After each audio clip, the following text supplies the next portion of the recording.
Hello, my name is Dr. Sandra Nadelson. I'm a Boise State nursing faculty member, and I've developed a series of modules for you so that you know kind of the expectations of the nursing program and are able to feel comfortable in writing papers, acting professionally, and having information about advising. So I'm going to go through these one by one. I'm going to start with a general basic overview of professional behavior, and after that I'll move on and you'll have 3 other videos to watch. First is an introduction. In many ways, healthcare has a culture of its own. It's different than, for example, retail or working in a restaurant. We've found that some students understand the culture and understand behaviors expected, and some aren't. Some don't. It takes them a while. So these are created in order to help students have an understanding. The information is pretty basic. You may already understand this, particularly if you worked in a healthcare setting, but other students may not have had that experience or understanding. And so this is to help them know what to expect as a nurse and also as a nursing student. In this module, it's going to be fairly basic information, like I mentioned, about professional behavior. And then you may know this, but please bear with us, and it'll be a good reinforcement for you. Modules become a little more complex as they go by, so you'll find that you may need to do a little more reading towards the end, and some of the information, particularly if you're a transfer student with advising, will be new to you completely. There will be a quiz with each module. At the end of the module, I recommend that you read through the materials again and then take the quiz. The quiz you grade by yourself, and the answers are given, but we expect that you will understand the information at the very end. You will be expected to get 100% on it, and if you don't get it right, go back and find that information. We're going to have, at the end of all of the modules, you sign a paper, a form that says that you understand what was in each of them and that you're going to follow those directions, and that you also completed them, of course. So moving on to professional image and professional behavior. As a nursing student, you're going to be in community settings, whether it be the hospital, whether it be a school, whether it be some sort of community health facility. And people will take a look at you and say, that's a nurse. And so we want to make sure that everyone knows that our students and nurses are professional and give a positive view and image to Idaho and beyond. So if you can follow these guidelines of behavior and attire, that will be very helpful for you and important so that you can present yourself as the best professional person you can. It's good to start off with good learning habits and good behaviors. As you then go along in your career, if you're in the habit of pulling your hair back and dressing professional, it'll be easier for you.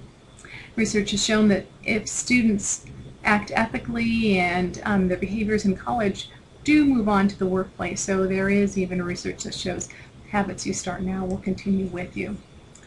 Unfortunately, also unethical behavior and unethical practices that are started in college or even before move on to the workplace too. So once again, it's important to have good habits and follow them the rest of your life. As a student, the facilities you will be in, for example, St. Luke's, St. Al's, and the other care facilities, will be watching you, and they'll be looking at you in terms of professional. And many times, students are offered jobs before they graduate, or connections that they made while they were a student land them a job later. So we want to make sure that you don't burn any bridges and miss any opportunities for jobs later by not understanding the expectations as a student and as a nurse. The nursing instructors will also be most likely job references for you in future employment. So it's important that they also see you as a professional and acting in a professional manner. And so then they can give you a glowing recommendation when that time comes for you to be looking for a job. You know, it might be while you're in nursing school or maybe once you've graduated. Some key issues about professional behavior is that society needs to have nurses that are very protective of the people and work in terms of integrity to not do harm. Nurses without good ethical behavior can cause serious injury and even kill patients, and that's a really unfortunate situation. Boise State School of Nursing has a mission to develop nurses with integrity and ones that act behavior, so that's one of the reasons these modules were developed, to help you know the expectations. Our society We want to have people that are ethical, that work under the ethical principles we have within our society and within our nursing program. And we can't risk the safety of our patients and our people of our community by working in terms of being unethical in our behaviors. We have very high standards as nurses and as nursing students. We are all held to high ethical standards, and that means that if something even appears to be unethical, that could have negative consequences on you in your future. The intent to act unethically does not necessarily have to be proven for a breach of professional behavior to occur. For example, leaving out references on a written paper, whether intended or not, can result in sanctions against you as a student. Another thing that's been real common now is people posting pictures of their patients on a Facebook or other webs. That is a breach of confidentiality, and students have been removed from various nursing programs across the country for that. So being aware of what is okay to share with others and what is not is very important, and you'll get a lot of information about that as you enter the program. In the clinical sites, patients need to be, for example, turned regularly in bed. If they do not, they can develop some very serious bed sores that can actually lead to infection and death. So it's important that nurses follow that information, do that, and record their activities in the medical record. So intending to turn a patient or charting it was done, but not actually doing it is a breach of professional behavior, and that once again could lead to disciplinary action and also, unfortunately, harm to the patient.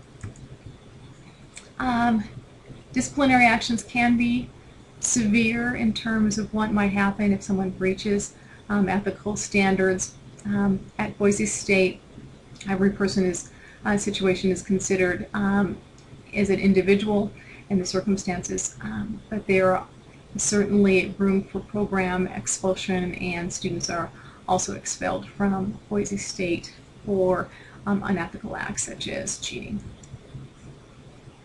In terms of definitions, there's many different words used as people talk about ethical behavior, and there isn't one standard definition that is used by everyone and one meaning by anyone, which unfortunately causes some problems. So in this next section, I'm going to talk a little bit more about nursing students and what nursing students need to know in terms of ethics and what's in the module. The information I am using comes from Webster's Dictionary Online. There's the reference if you'd like to see it. Webster defines professional behavior as one characterized by or conforming to technical or ethical standards of a profession, and to exhibiting a courteous, conscientious, and generally businesslike manner in the workplace. The word standard has many meanings. Webster's definition we are using is 3 in the definition: something established by authority, custom, or general consent as a model or example. This more simply means what is expected in terms of action and level in the area in which you're at, and that does change region to region and facility to facility. Respect, though, I think is a very universal term. It is high or special regard for another. It relates to esteem and the quality or state of being esteemed. Webster defines courteous as marked by respect for and consideration for others.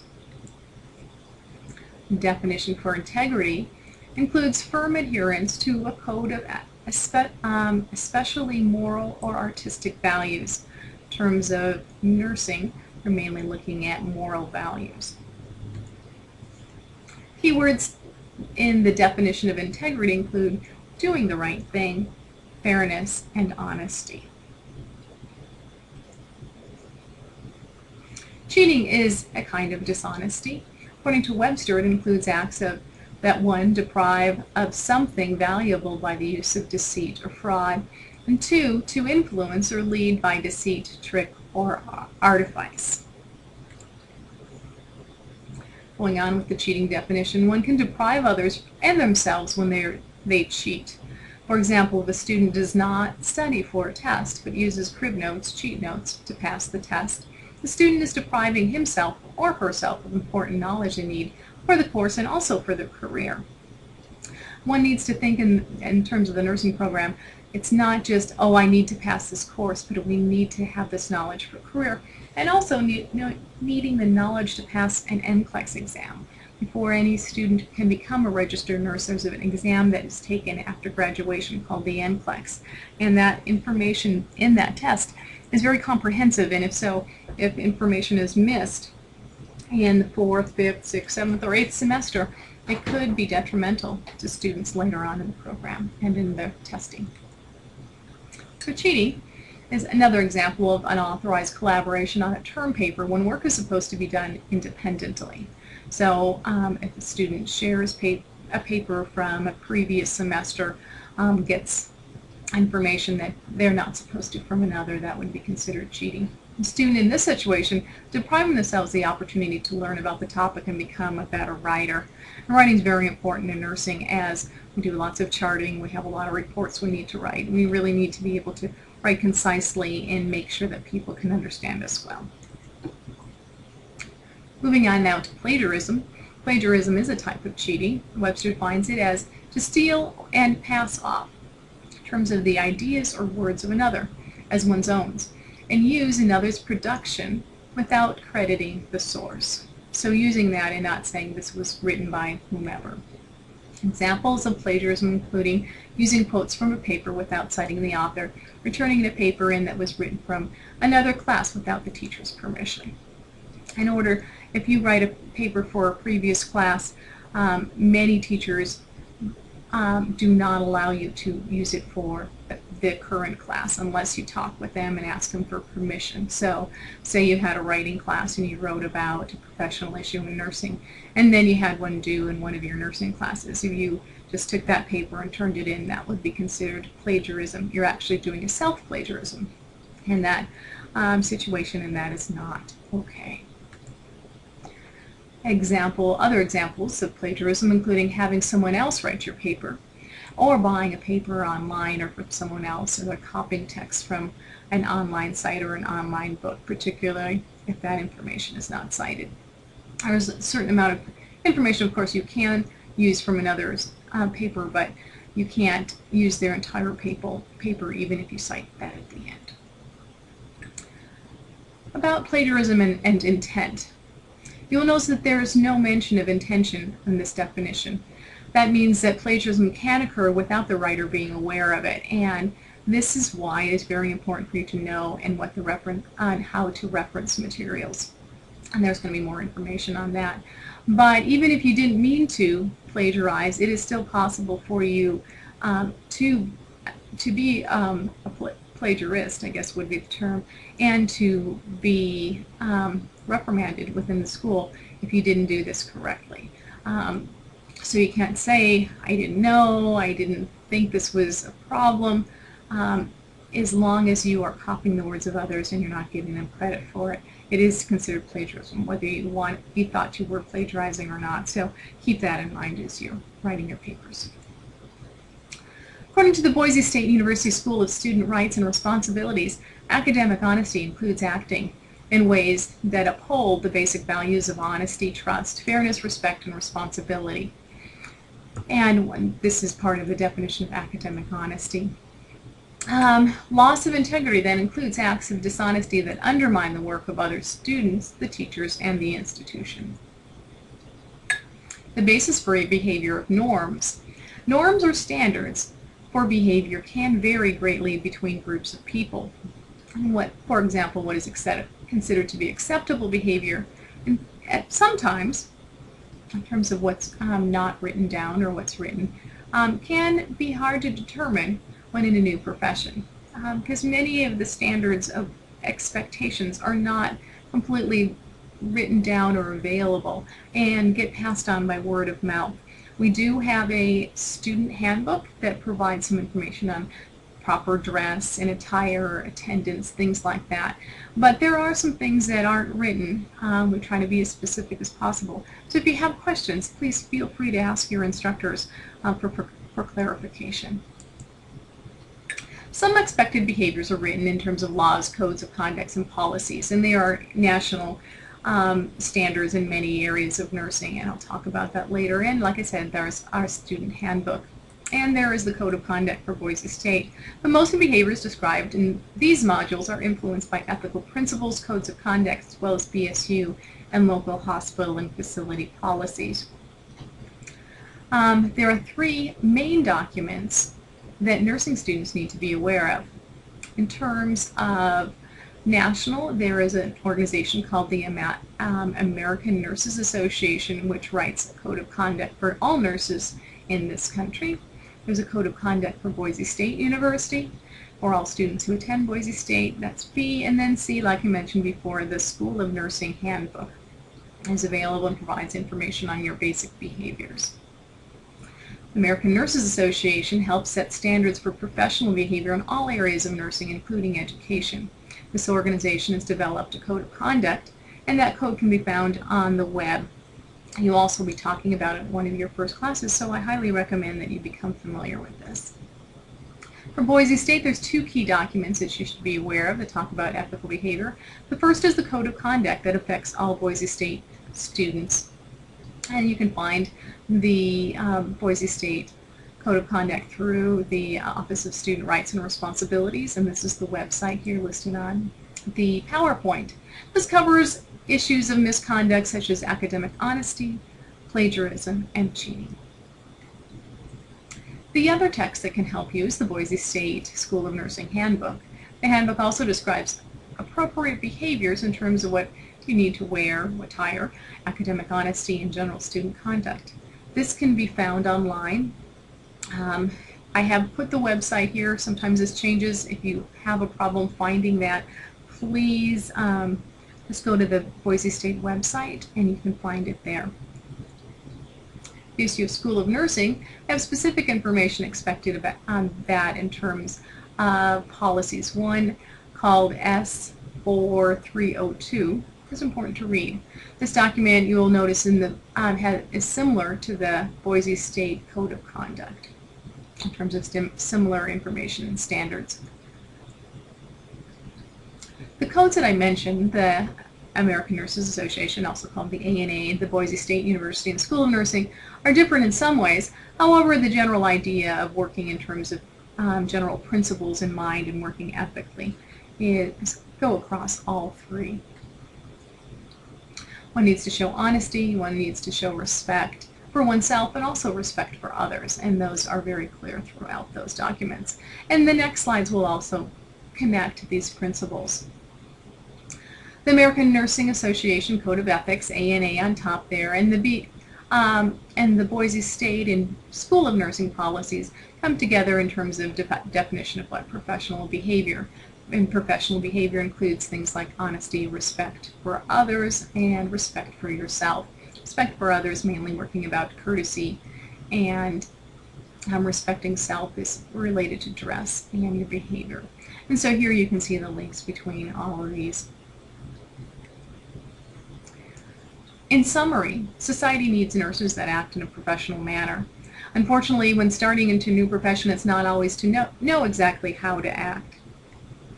So understanding the various terms and influences of behavior and also the principles that relate to practitioners is a very important thing to do and be aware of. It's important to know, too, the policies regarding academic honesty. Please read over those websites.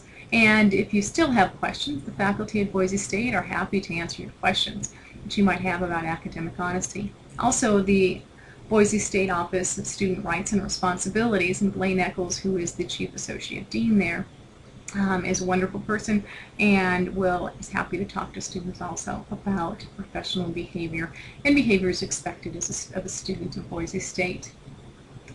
Future modules will also help clarify some of these standards. If you need information about citing, there are some websites. One of them that I recommend through Boise State is available here. Once again, websites do change, so if you have a problem finding that, I would contact the library. There are many also websites about ethics. www.ethics.org has very current information.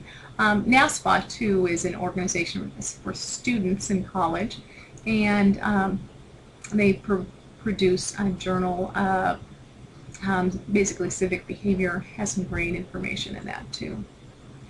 So there's going to be a quiz now about the module and the definitions. I recommend that if there's some information here that you just didn't quite understand or you want to read a little bit more, maybe go to those websites. This would be a good time to stop the video and go back and look at those and see how you do. Now when you're doing this quiz, it's okay for you to refer to your notes, and you can print out all these slides. We'll be saving them on the website as a PDF with 6 slides per view, so you can print that out. You can use those as you complete your modules, that's okay. You can also use the websites that are provided, and you can also look at the slides. However, when you are taking the quiz, you need to take it on your own. You should not refer to other students or notes that your other students have written. You're not allowed to get the question answers from anyone else too. You need to come up with those on yourself.